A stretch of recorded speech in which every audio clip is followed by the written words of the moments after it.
তো গাইস আপনাদের সাথে শেয়ার করব বলেছিলাম যে বাকিটা 3 থেকে 3.5 ঘন্টা লাগলো। আগুন ফায়ার ব্রিগেড এসেছিলো, ফায়ার ব্রিগেড এসে আগুনটাকে নিভিয়ে কন্ট্রোল করে চলে গেছে।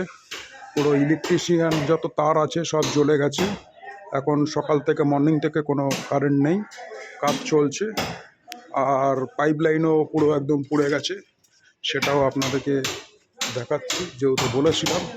হ্যাঁ, পুরোই দেখেন অবস্থা, দেখেন বিল্ডিংয়ের এসব পুরো জ্বলে একদম একাকার হয়ে গেছে।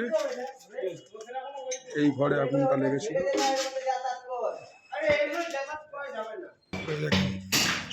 সব পুড়ে গেছে, সেইগুলো পরিষ্কার করা হচ্ছে।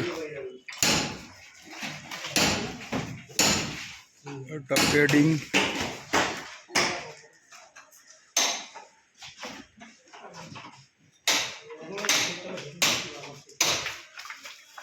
এই যে মেন দরজা,